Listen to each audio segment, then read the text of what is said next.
if you don't flash those CCs, you're just dead. It's just going to get layered up. In game 1, it was Wukong ult, Ornn ult, Nami ult. Game 2, it's the Skarner ult, it's the Seraphine ult, it's the Ashe Arrow, it's the Seraphine root. They're drafting tons of AoE CC, so Sentinels have got to react appropriately, and they haven't. DARKWINGS, both games, I mean, it's definitely not just on him, but both games, you got to 6 items on super powerful late game carries, and you died without flashing a CC. Yeah. And that's just facts. So gotta step it up here if they want to have a chance. Talking about AoE CC, FURIA are still doubling down on that with the Neeko as their first lock-in. They're red side again, so this is 3 games in a row, but now they get first pick. And Neeko kind of fits that bill too. It's always something that can either find that initial engage or follow up. And if you find multiple ways to CC these AoE, engages. Really first picking Sejuani with Trundle up. We are first picking Sejuani. We'll see if Tatu wants to play the Trundle. Man.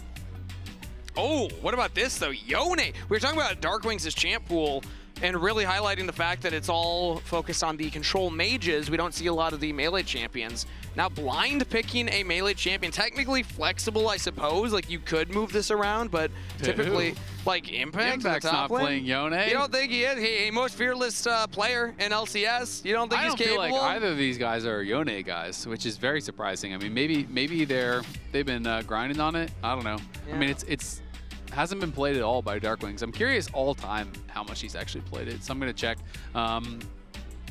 I just feel like Trundle is such a comically obvious answer that gives them a big advantage in the jungle. Tatu has been doing a really good job already, and I think blinding the Yone is quite risky. But instead, they're going to go for Kaisa and Neeko. So Trundle is now bannable, obviously. You could ban him in the second phase, which would help some protection bans here. You're also going to be able to potentially throw some protection bans for the Yone. And so it's double melee solo laners plus Sejuani. So they're basically saying we're playing topside. Gwen has been getting banned out in the second phase quite often.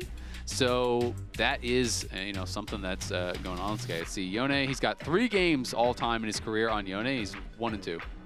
So, I mean, DARKWINGS has a wide champion pool. That was one of the biggest things about him as a tier 2 mid laner coming in. That was none of them are this style. Right? Yeah, exactly. It's control mages that he primarily plays. I mean, look through. There's to find the first actual melee, aggressive champion. You have to go down to a Kali that he has. Silas, I guess, if you want to consider I feel like Silas is kind of different to me than Yone. To me is more in the Akali bucket, the really kind of hyper aggressive stuff. You can make the argument for Silas, but even if you want to make the Silas argument that's the same style of champion that is, he's got 10 champions at least. That's his 12th most played or whatever, right? He just doesn't play those champs. All his most played are control mages. So it's surprising, but in a way, a little exciting because it is DARKWINGS' first time traveling for an international tournament. I know it's America's Cup leading into first stand. There's, what's on the line here is a lot of pressure, of course, because you want to beat CBLOL, but also you want to earn your region the ability for extra practice time ahead of MSI or during MSI with the boot camp that will be earned by the winner of America's Cup. So I think it's kind of cool in a way that DARKWINGS is willing to pull out such a deep champion in his pool. In Game 3, it's not like he's pressured to do this right now. This is clearly something that he's opting into. Yeah, no, they are absolutely opting into it. There's tons of control mages still up and available, but I do think it is scary when there's a lot of pressure on the line here, and you're not playing a champ that you're very comfortable on, right? Yeah. So we'll see. I mean, maybe he has a totally different perspective, and he's like, I play this all the time in solo queue. I'm completely comfortable. But I don't think he has been executing at a level that is, high enough in the team fights when you think about these late game team fights. And those aren't champions he's played a bajillion times in row. And so I am worried going into a situation where it's do or die. It's a reverse sweep or go to the lower bracket here.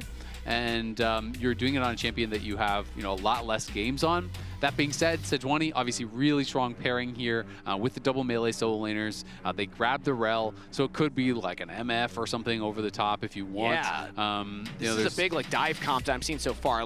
Now they have the big high impact ultimates that can do damage, and it's Twisted Fate as the answer for the Yone. Yeah, so TF is going to bring some much needed point and click CC against a couple of these champs. It's also going to allow you to play to the side lanes. So they're seeing, all right, Sentinels are drafting this sort of top side. They want to play towards side lanes. They want to be able to look towards split push and creating advantages there. Well, now Ambessa has some backup, right? Now Ambessa has the backup of the TF. And TF is also one of these champs where very auto attack focused. You're going to be just harassing down this Yone. Every time the Yone is looking to go solo and bound, you're just going to be trying to throw in the yellow card, stun him up, push it back. And we'll see how it's going to work out here. But I will say you are vulnerable to all-ins for sure on the TF, and Xayah is just kind of about avoiding the dive on the other side. Yeah, basically we have two dive it. comps. Yeah, both sides can just isolate one person and send everything onto it, whether it's public execution plus the Kaisa, or whether it's like the Fate Sealed plus the Sejuani. Like, you have all these chain CCs and plus damage you can do. Storm plus everything. This is one of those games where when they both play hard engage, that I just feel like whoever gets ahead, it's a giga stomp. Yeah, so it can snowball very fast, which I would say the games have been pretty close throughout the early and middle game. It's just like these late game team fight setups that Sentinels are botching the execution on. And that was not the expectation I had coming into this. If you had said that same thing was happening but reversed the nameplates, I'm like, oh yeah, that's what we've seen from FURIA, or at least from Red, and what kind of I expect from CB LoL teams is they can compete mechanically, they can compete in lane, but then in the late game there will be that one mistake. But no, it's Sentinels that are making that one mistake. Yep. And in this type of comp, that one mistake can just mean that the game's over. It absolutely can. If you get behind, these comps don't really play in other directions, right? You kind of just go in, you full send everything, and kind of smash your head against each other. So this is like that meme I sent you of how bald men settle their disputes is we have to headbutt. Yeah, exactly. These are two bald men comps. That's what this is right now. A couple of bald Coining dudes the terms. Lining up on other sides of the stage. We claim them. They're gonna charge straight in. We got two. What's the name of that dinosaur with the big cranium? It's got a fun name. I don't remember. Craniosaurus. I'm just gonna call it that. Two Craniosauruses smacking heads. That's a lame name. You think that's I think that's kind of cool. No. It's no T-Rex. Shellhead. Or Velociraptor. Velociraptor is an S+ tier. Velociraptor goes hard. Yeah, and also T-Rex, I think it doesn't sound as cool as Tyrannosaurus Rex. That's even cooler. Yeah, but he's got a cool nickname because he's a cool guy. He is. Yeah, Rex, if you're really casual with him. Yeah. He that's more of like a first name basis kind of thing. Yeah. That's if he's invited you over for lunch or for mom's dinner. But never call him Big T. He doesn't like that. DARKWINGS. He walks very far forward to get a ward on the Raptors, and will have to flash immediately. Gold card used. He does survive. Azael hates it here. DARKWINGS hates the late state. Though. Like, I mean, well, I guess he can, but I don't think he's going to. That's really tough. That is horrible. The Brazilian teams have done this actually quite a bit. A lot of level 1 cheese where I know the perspective of many pros is that level 1 cheese is gone. Like, you can't do it. You risk too much. But if you make a really fast play like that, they just 3-man walk through mid, and Tatu steals this away. Yeah, and we now actually have an invade. He's HamBak level 2. has to leave his jungle. HamBak is probably going to have to flash here, too. I mean, Tatu's just chasing him all the way out. He will save the summoner spell and go towards the top camps, but that is flash out of mid lane. That is Tatu taking away the Raptors. HamBak's wrapping around. He can't do anything. He has smite. I think he's just going to try and smite it away from Tatu. But if you get spotted, you're just going to die, and you have no vision. He has no ward. He's going to have to just walk into it. He has huhi coming up from behind, so we got the double riders. Okay, he's going to get it. Metal Horse plus the big pig. And there we go. HamBak will smite the objective. That's actually pretty big, because that would have been disastrous if he did not get huhi roaming up there. Thank huhi. Honor. Honor right now, yeah. Because that is pretty cooked when that happens to your mid laner, and then your jungler is blasted level 1 as well. But we're up 28 gold in top lane, so we're fine. Impact's like, everyone having fun down there? Yeah. I'm winning the trades on Guigo. Yeah, but no, actually, back to the earlier point, I really like that the Brazilian teams have been mixing in these level 1 cheeses. They're showcasing that, hey, you're not going to always be able to punish it. We saw that like Blanc roam down to bot. We've seen a couple of these plays through mid. If you just do an insta drive-by and they're disrespecting, I mean, DARKWINGS is super far up, and he misses the cannon too. And I think he missed that range. Or maybe the gold is just not popping up. Yeah, I couldn't tell. I think it's settings. I think the settings, just the gold wasn't popping up, because definitely looked like he got those second minions for sure, but it didn't pop up the gold overset. Yeah, either way, he's getting heavily chunked out. This is a wave advantage currently for Tutsz. And DARKWINGS has not been able to get that back off yet. And yeah, the early invades are super creative, and it shows that they're doing their homework. Like, FURIA have been watching, okay, what is the mid lane plan? It's very common for the mid laner to walk up and just drop that ward there to try and spot where the jungler is. Great timing. Yeah, they didn't get punished at all in the bottom side. They're able to get back down there. IU's also up in CS right now as HamBak on the top scuttle will smite it and get away. Yep, so he has smite. Tatu had no smite, so HamBak has recovered really, really well. He's actually even ahead in the pacing right now. And credit to DARKWINGS, he lost, what, 2/3 of his health at level 1, and is basically just down the 6 CS, so not the end of the world here. Of course, not the start he wanted, but Tatu on the re-invade there for the Raptors is going to be pretty nice. Perfect timing. Yeah, that was on spawn. He walks up, drops the ward, preps the Q, gets the Darkened Blade as they spawn in. So Tatu is ready for it. And now HamBak's on the top half of the map here, looking potentially at Guigo. Impact's trying to get this wave in. Guigo gets a good trade back as HamBak is waiting in the wings. Even if they get this wave in, it's tough. Yeah. You know, he knows he's not spotted yet, but this is a risky dive. This is very risky. He has Flash is available. Too. Yeah, Guigo should be just fine. Flashes away, and Sentinels will still continue to commit for it. They get the Sejuani stun. First blood to Impact, traded on HamBak. Yeah, that's super worth actually, because you crash the wave, you get first blood, you get a plate. If Impact can kill this full wave, so that is really beneficial. Honestly, a pretty spooky dive. I don't think Guigo used his biscuit. Oh, yeah. Unless another biscuit just popped in, but I'm actually kind of curious about that. I don't know if it would have made the difference, but that came down to the final auto or two. Sometimes biscuit makes a difference. Even if you die, if it makes the difference between getting first blood or not, first blood is actually a lot of gold. It is a lot, so, yeah. 417 in favor of Impact. Yeah, so that's actually a pretty big deal. And Guigo was getting kind of smacked in the 1v1 prior to that, so that is the bigger issue, is that not only did he die and his opponent gets the kill, but he's already down CS, and then the wave is pushing away from you when it gets crashed in your tower like that. So nice job by HamBak and Impact. Whether or not the biscuit would have saved him, didn't look like he used it. So well, now Impact has the Haunting guys on the back here. They'd both gone for early backs and then TP to lane. Impact will now make it back in, and the wave's pushing into him. So it's a really good position for Impact. Got the gold lead, got the item lead, and also wave's going to be in a comfortable spot. Yep, because Aatrox is up here now, so will be spotted when he goes into the river. So we're going to see this one more time. I guess we can't really see if he popped. I mean, he has a potion running. I don't know if he popped the biscuit or not. Not really going to be able to see unless we can see the inventory, to be honest. He might have gotten the other biscuit afterwards. Yeah, it might have been a second biscuit. I'm not actually sure. We can check that in the replay client. So Tatu did end up coming up. Impact takes a fair bit of damage there, but HamBak is behind him, and Impact is 6. So there is a potential to try to look for this. We'll see if they want to go. The back is still channeling, and now it is canceled. The needlework from Impact to slow down Guigo. He's trying to jump away. Flash forward from Impact. No, he's just dashing instead. Still has the Summoner spell, and the last tick of the ult will not go through. Yeah. Guigo backing off. Yeah, Impact missed too many of the needlework hits there. I think he only hit 1 out of the 3 shots. And they wanted to try to force that. They did have level 6, and I think they win that 2v2, but Guigo has the cover of Tatu there. If Tatu had finished his recall, maybe he could get some sort of a chase down kill, but either way, Impact doing really well on that top side for now. The gold has evened out quite a bit though, was 400 in his favor until that was pushed in. Mid lane slightly in the favor of Tutsz, and bot lane kind of as you expect in the favor of Furia. They do have the Neeko into the Rell. You should just be winning these 2v2s early on. Yeah. And that is going to be looking pretty good for them. I got to say though, Sentinels, that was a moment where they could have gone for a play topside. They found an avenue, but we also saw Tutsz leave the lane. TF can always just ult to wherever that side lane play is happening, so we need to keep that in mind as Sentinels look for side lane plays going forward. Meanwhile, Tatu starts up the dragon. It is spotted on vision. Sentinels know that this is happening. HamBak will use the smite early here on the red buff, and huhi's walking forward. HamBak over the wall, has the ultimate available, throws out the Glacial Prison. The dragon is secured, but DARKWINGS donated a kill there.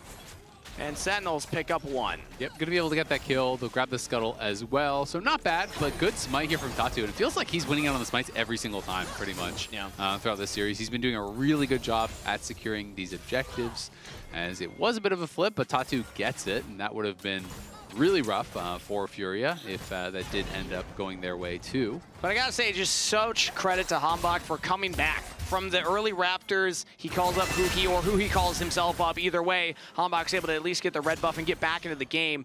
He had a slight lead before, now he loses the dragon, but he got level 6 first and is able to set the team up for some kills. Gold donated onto DARKWINGS now, who's also had a great early game here, coming back from that early flash blown. Yep, yeah, I mean, the early flash blown really sucked, but oh, TF coming. Destiny used, gold card landed, and it sets up the public execution to knock him back down. Tutsz with a kill credit. So he used the Hallow Mist after he got out of the stun. Did he actually not have it there? Because if he uses the Hallow Mist prior, either it just came up after he got gold carded, or he was trolling. Because I really want to see that again. Because if you Hallow Mist that, then you can't have the public execution. So I assume that Furia only went for it because they have the timing on that. DARKWINGS sees Tatu in the grub pit. Tatu will smite one away. That's 2 credit to Furia as huhi is roamed up with the flash Q, and Tatu is out of there. DARKWINGS with another kill. Yeah, and Tatu just flashed into the wall there too and wasted his ult. So that is a bit tough. I don't even know where he was trying to flash. I think he was maybe trying to do a tricky play where he like flashes down in the red pit and they think he flashed up or something. Yeah. But he kind of just flashed into the wall. That looked completely wasted. So that is good for Sentinels. They do get 2 of those grubs, but you don't want to let this Yone get too accelerated. That can be problematic for them for sure because they're not that tanky. Tutsz and JoJo are walking up here. They got Tatu back on the red buff, so HamBak, will he look for the smite steal? It is Tatu securing the objective. HamBak pretty low as he will walk away. Yep, so Tutsz does come and they get that red buff, but at the very least, DARKWINGS was pushing in mid. Gonna go PD rush, which is pretty atypical, so is gonna go for the Phantom Dancer here straight up. Definitely gonna have very high damage, and JoJo coming out. Extra little minion there. Some bonus gold there for Mr. Impact to farm up. What's that minion doing? Count the minions. I mean, Impact's not even in lane, so does JoJo stay for the long con? No, he backed off. Okay. Yeah, so Impact still up 200 gold. He is up a good amount of farm, so that is nice for him. But of course, Guigo in a better spot than he was earlier, so we're gonna see this again. Yeah, so this is, I mean, surely he had the hell of this. I just feel like there's got to be no way, but he pops it. It's the split second he's out of that, so that's why I was kind of confused about. Try and dodge the gold card. That would have been a higher impact use of the ability. I mean, if he had it, right? I have to assume that he didn't have it. I just can't believe that you wouldn't be able to react to that, because even if he's on top of your head and he gets the gold card down, the public execution can't hum, so then nothing happens, right? Yeah. Which is one of the reasons that Gwen is really annoying. Champions like Gwen and sometimes Jax and stuff as well are really annoying for TF because it's very difficult to actually get in and get the gold card down. So they can kind of absorb that pretty well. And then on the other side, obviously Xayah has Cleanse as well as the Featherstorm to be able to avoid that. So they have some pretty good tools to actually dodge out on the gold cards, which makes Tutz's job harder. But getting that kill first time he goes up is going to feel really nice. Yeah, because that was the first time that we have seen the TF ultimate used. And we had highlighted the fact that that could come up in these side lane plays. DARKWINGS is able to get a wave shoved in for that, but he's still a slight lead for himself. Tutsz did get a kill for that as huhi now in the river. Caught out by JoJo and Tatu. Pop Blossom committed. His public execution will land on the DARKWINGS. Tries to ult back to safety. Gold card will land, and he's dead before any backup can arrive. Double kill over to Tatu. Furia find 2. Yeah, huhi dying is like more okay. I mean, he spent his flash earlier to get the kill on Tatu, but after huhi dies there, DARKWINGS need to be leaving a lot faster, right? You know that they are around. I mean, I guess you have a flash and ult, so you think you can get out, and the public execution from Fog of War is tough to dodge, but still, that's not what you want. Nope, it is not. Impact doesn't even get anything down to the top lane for that here. Guigo just drums right back up. Needlework used. Impact's pushing Guigo off for now, but he even takes a turret shot, so it's not even like the health bar trade works. No, it's not even a good trade, and now he's getting ulted on. Again, rinse and repeat, and yet again, the Hall of Mist not available, so Tutsz, gold card plus Guigo, and another identical play. Impact falls again. Just such an overchase from Impact. What are you even using Needlework for? You're not even getting anything. You're just chasing him down the lane there without a care in the world for where TF is. And he's now behind. He's now down 500, 600 gold when you had this early gank, this dive that put you in such a good spot, and you have all the tools to be able to tank these ganks.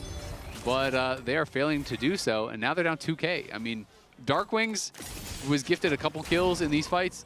He throws that away, loses flash ulti. Impact is gifted a kill by HamBak.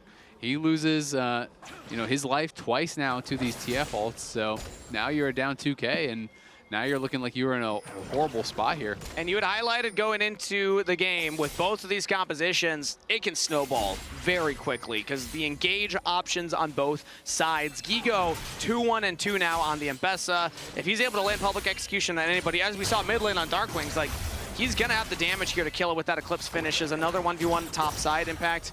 Snip Snip not gonna land that time. Guigo gets back to safety, but the moment that these engages, the team fights start coming through. If you have that gold lead, if you're the team that's ahead, you're just going to be favored in those moments. Yeah, you really are. And we'll see. I mean, definitely going to be a tough spot, but Sentinels not out of it by any means just yet. I mean, there's a lot of CC on both sides as they are hunting for impact, but he should just be able to he's got the back off. Skip and slash to just jump over the wall if he needs to, and doesn't need to. Now IU jumping in on top of Rahel. Featherstorm used.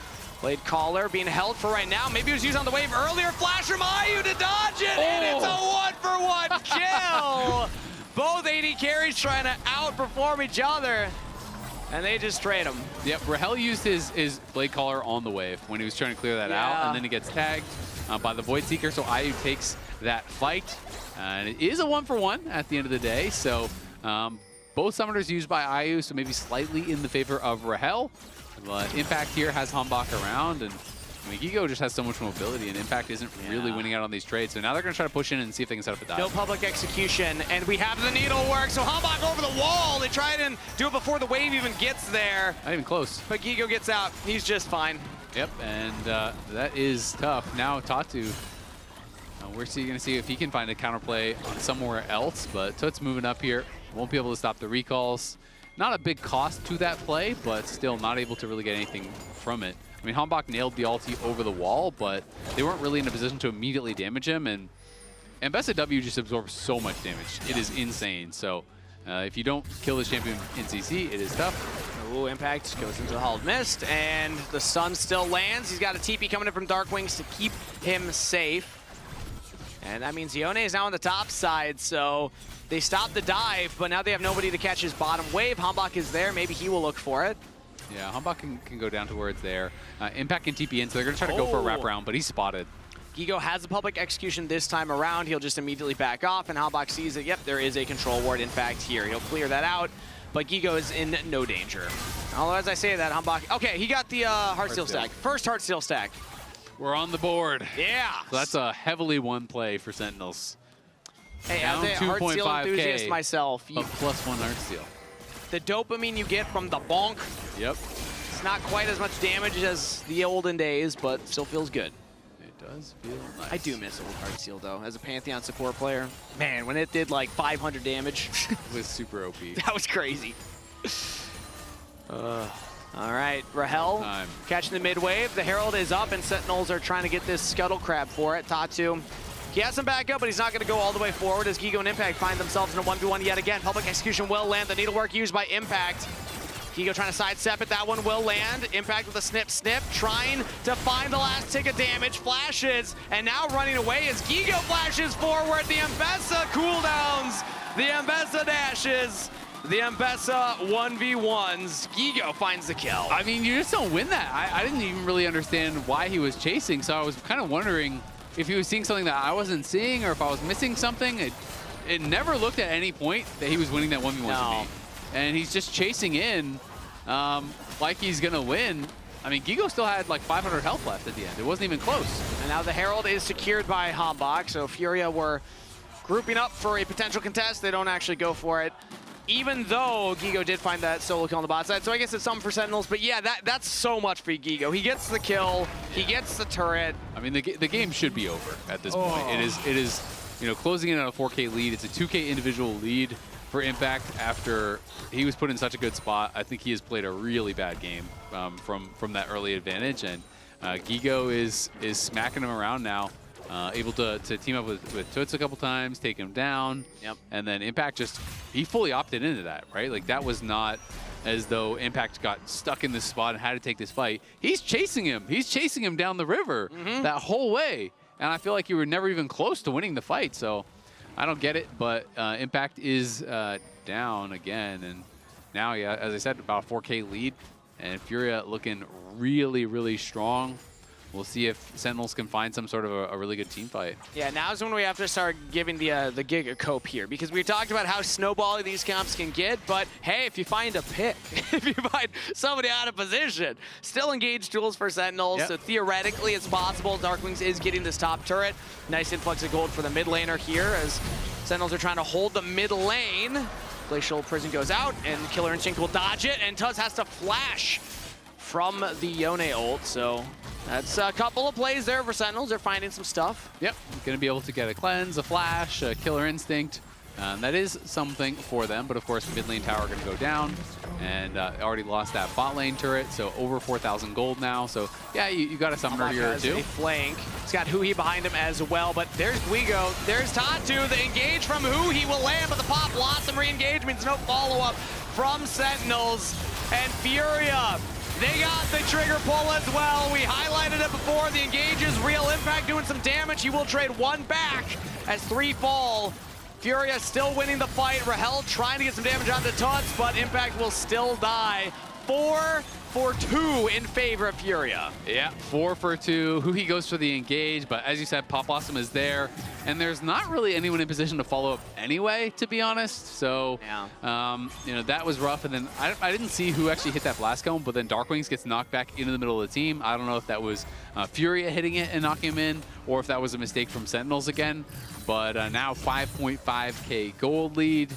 And it is getting rough. The early rapid fire here. Normally TFs will go Lich Bane second, then rapid fire, but I actually really like early rapid fire in a game like this because it's just going to be all about the CC, all about the pick. So huhi goes, but no one can even hit during it, right? Like no one's even in position to hit, and the TF ult is instantly there to reinforce. Impact was not in position to really join the fight.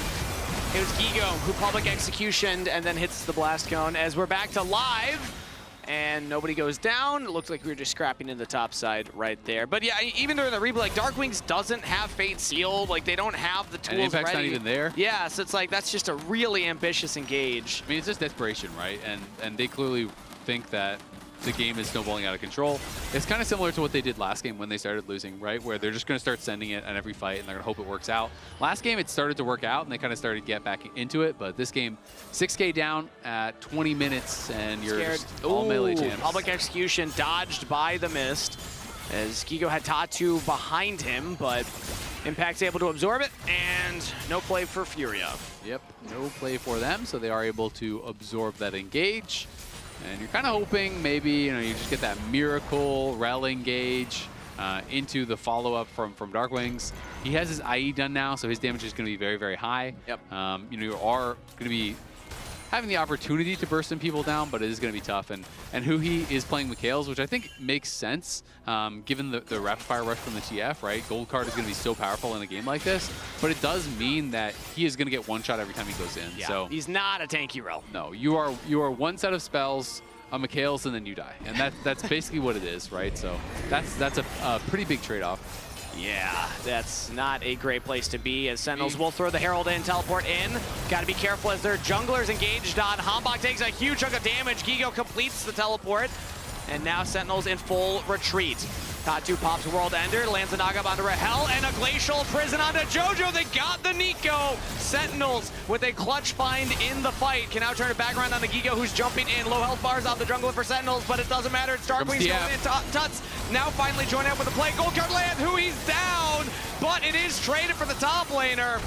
2 for 1 so far. Killer instinct from IU. The Kaisa flies over everybody and is shredding through Sentinels. Double kill to Tutsz. Rahel will trade back on the Guigo, but he's stunned up. A quadra kill to Tutsz. And FURIA smashed the fight. Yep, and that is a big fight indeed for FURIA. Sentinels found a pretty good angle to start the fight. You know, they got a kill or two, but Tutsz arrives, gets a quadra as they go in, and it just didn't feel like they had the tools to lock him down. You know, when IU goes forward, when Tutsz goes forward, they realize so many of the tools have already been spent from Sentinels, so they just play it so aggressively, and they're able to find a lot of those kills. That is a suspicious ward.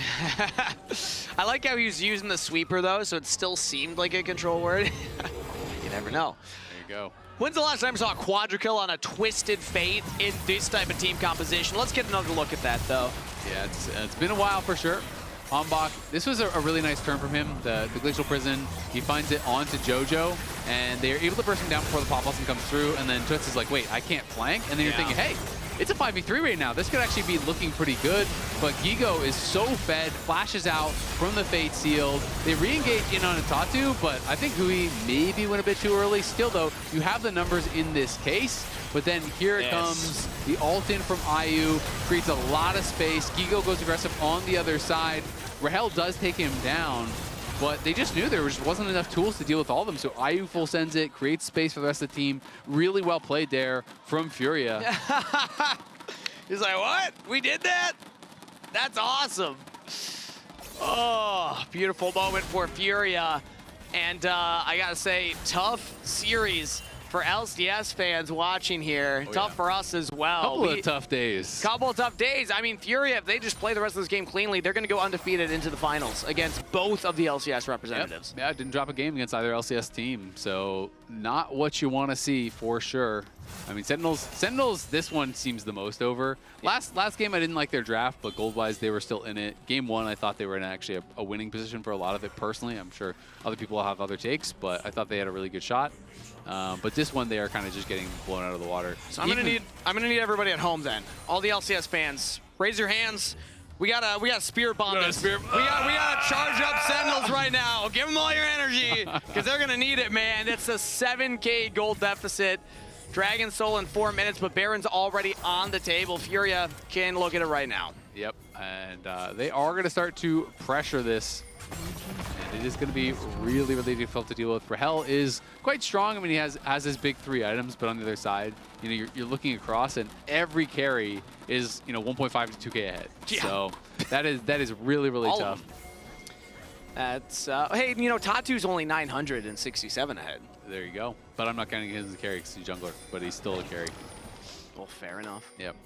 Even if it's a carry champion. I say Aatrox is carry champion, in a way, as huhi actually goes for the engage here onto Tutsz. Glacial Prison, a pick for Sentinels, but the Pop Blossom response. Rahel throws out the ultimate the wrong way. huhi goes down. Trade of supports, as IU still getting some damage in. Impact is in the mist, alone with Tatu.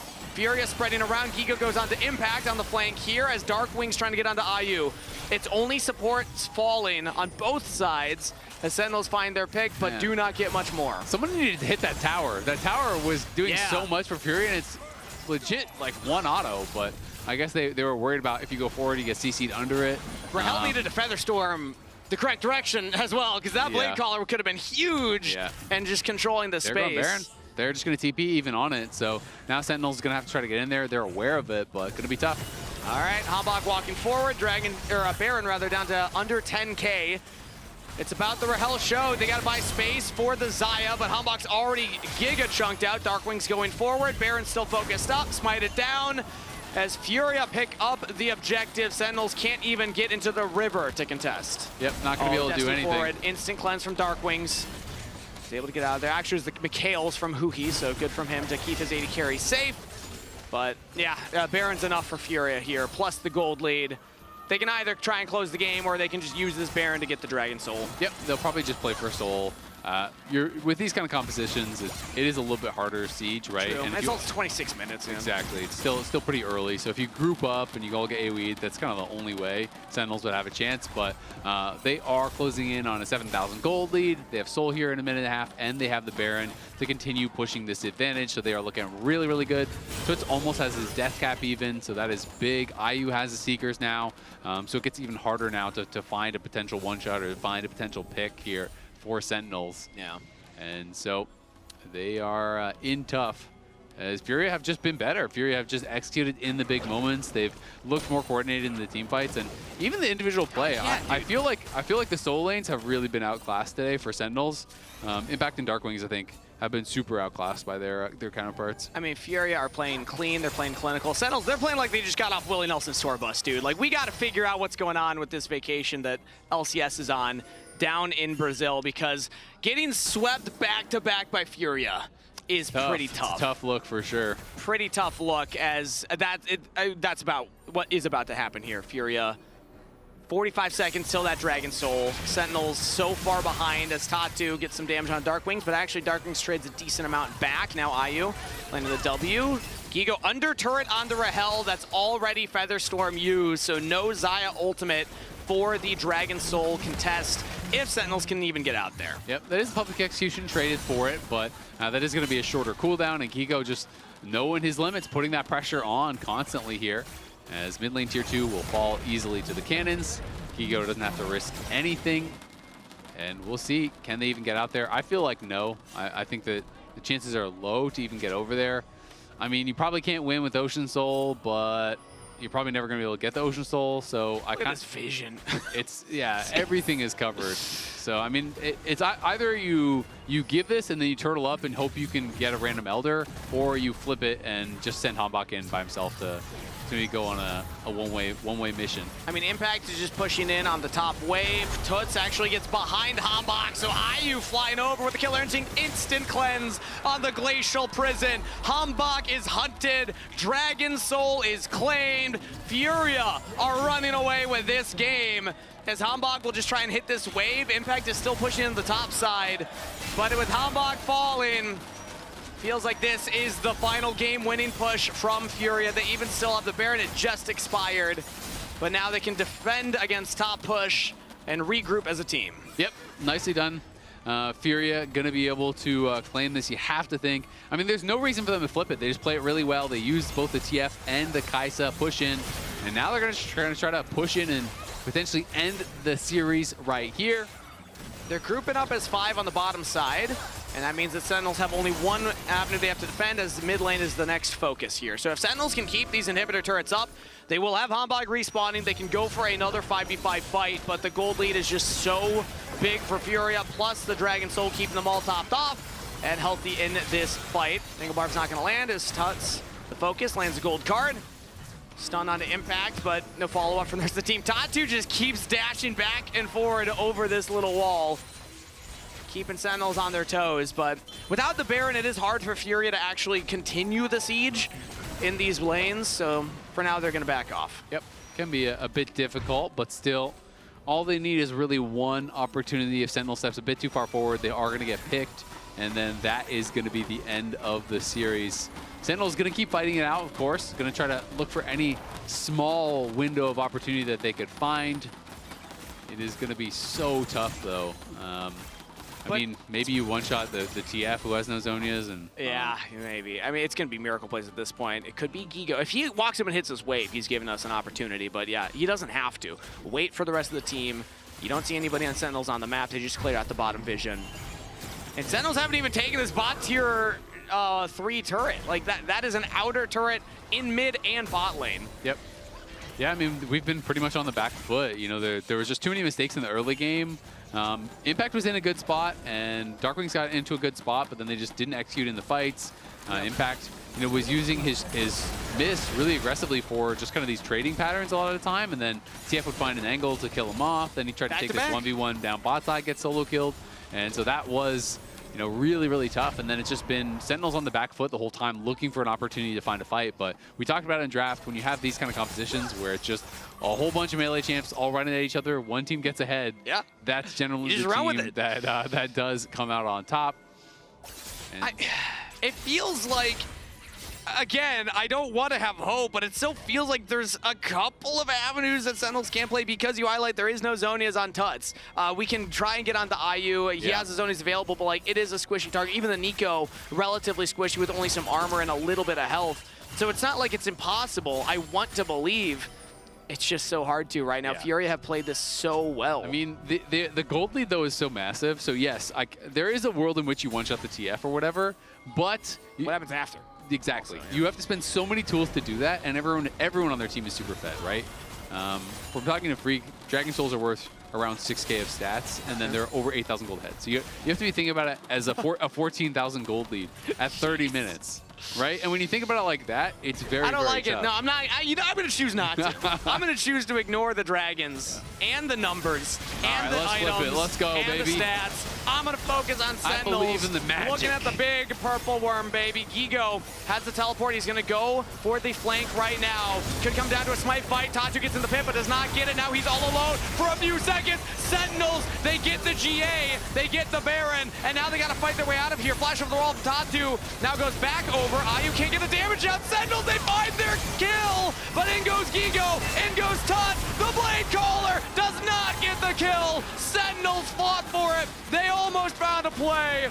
The Baron is not enough. You gotta win the fight afterwards. FURIA hold the line, and they get the ace. They'll get the game. Azael, we just got swept by CB Low. Twice by the same team, man. FURIA, too good, too strong. Good try at the end there by Sentinels. They got the Baron, they got a couple kills. Honestly, not bad, but FURIA gonna take that Baron for Nexus trade every time. Well played to FURIA, undefeated against back-to-back LCS opponents in the America's Cup. They will 3-0 Sentinels and continue to finals. Well played. They're just better. I mean, yeah. You know, we can make excuses that whatever we want. Yeah, it is tough traveling down there.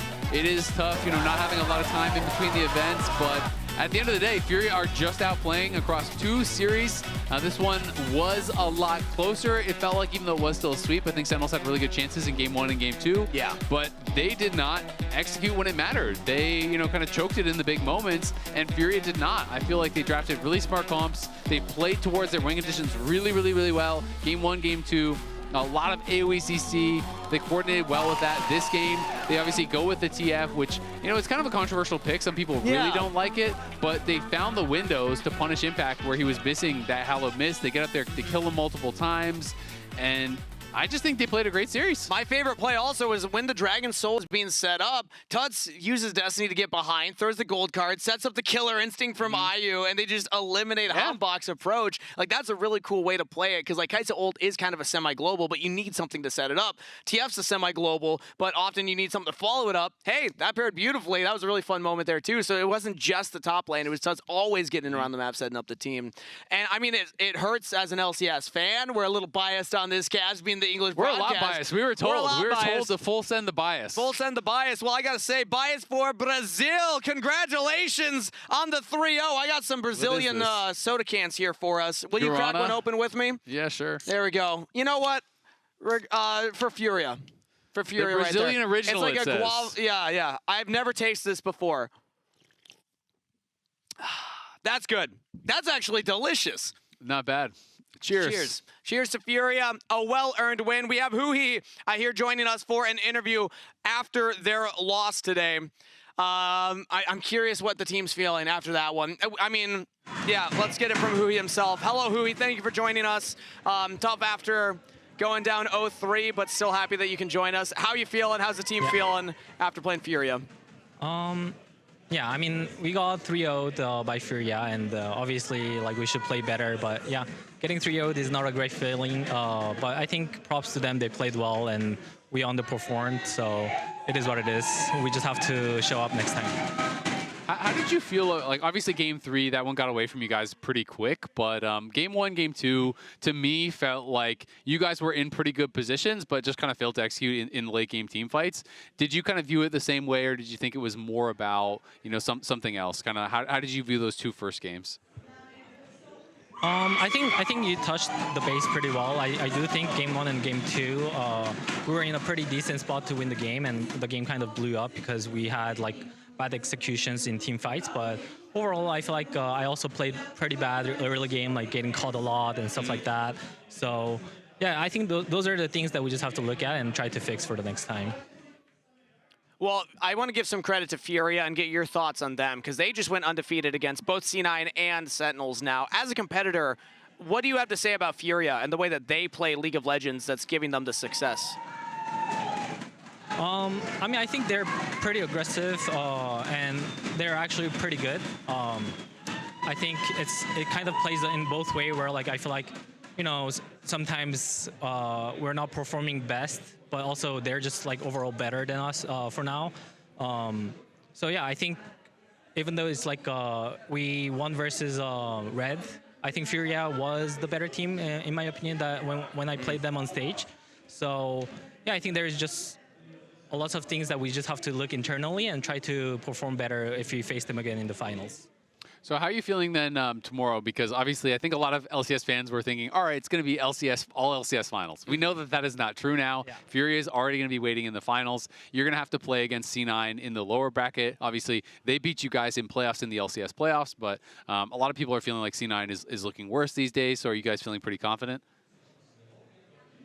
Yeah, I think I definitely still do feel confident about this tournament. I think all we gotta do now is, like we play tomorrow, so there's not much preparation that we can do. We just have to make sure that like our body condition is good, like we are sleeping decently well, and try to show up tomorrow like how we will normally do. And I just want to be able to play our game. So yeah, I think mainly that's what we're gonna focus on.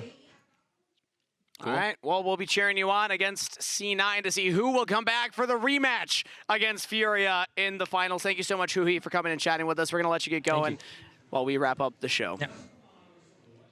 Always tough to take those interviews right after a loss like that, but I'm happy we got to hear from Huhi. And again, he's giving credit. I mean, FURIA were just better on the day. Yeah. I mean, it's undeniable. They've been better across both those series. Yeah, you can make whatever excuses you want, but at the end of the day, it's about who is executing in those big moments, who is performing in the moment. And FURIA across the whole series was better in the big moments in all 3 games, right? They were showing up when it mattered. I felt like Tatu was winning the smites. I feel like they're just executing in the team fights. And I think in particular their carries were executing better to me. This series really did feel like solo lane gap. I felt like, not that other players didn't make mistakes and not that it's all on, any one player or anything like that. But I did feel like consistently, Guigo and Tutsz were really showing up in those big moments and having a big impact in those fights. And I felt like oftentimes it was the guys on Sentinels that were falling short. But when you look at the totality of the series, I felt like Tatu was so consistent across all 3 games, always finding really good engages in the Wukong. He was so good on the Skarner, much less popular pick, but I felt like his timings on the engages and the peeling was so good with the Impale and the Ishtal's impact. And then in this final game, putting a lot of pressure on, even right from level 1 on the Aatrox. And even when he got put down a bit, he still was able to find a couple kills and then became super relevant in the fights. I was trying to see what he was riding there in that full screen. That's the first time we saw the full picture of him. It looked like a bull. I don't... Sentinels and Cloud9. Oh, no. Somebody's going to make a curse Photoshop later. All right, let's take a look at the bracket now. And look at that, baby. FURIA, 2-0 Cloud9, Kia, 2-0, 3-0 Sentinels right there. That was a best of 5. I blanked one of those games out of my memory even. 3-0 Sentinels. And C9 barely were able to take down Red Cannon's Kalunga yesterday. We didn't get Kalunga. We did not get Kalunga. That's what we got going for us. We gotta take that one to the bank, because so far, that's what LCS has to be proud of. It's gonna be an LCS versus LCS lower bracket finals to see who gets the rematch against FURIA. Who are you favoring? No one beats LCS 3 times in a row. I think LCK and LPL will have something to say about that one. No? Nope.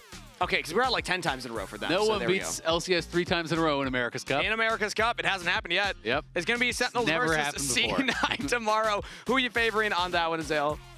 I gotta go Sentinels, man. I think Cloud9 has been looking really rough these last couple series. I do feel like if Cloud9 can teleport back to their form 3 weeks ago, I think they could legit just stomp Sentinels again, stomp FURIA in the finals, but they have looked really rough at America's Cup. They looked out of sorts in finals, and I just feel like this C9 has not been looking like themselves, and I think based on current form, you have to favor Sentinels. I think they've been the better team at America's Cup for sure. I got to agree. And a reminder for everybody, if you see on your screen, it's daylight savings. So set your alarms a little earlier, and remember that we are starting technically an hour earlier from normal. And actually, I believe we are just, at 12 p.m. Pacific time. So actually, just an hour earlier, plus the daylight savings time. Time's a funny concept, isn't it, Zil?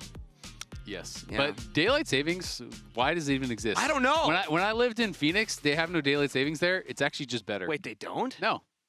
Wait, that's crazy. You literally don't need it. It's pointless. What are the Phoenicians doing? There's no point. Not. It's completely fake. You don't need it. You don't need daylight savings. Time is a construct, everybody. But remember that we will be an hour earlier on Sunday.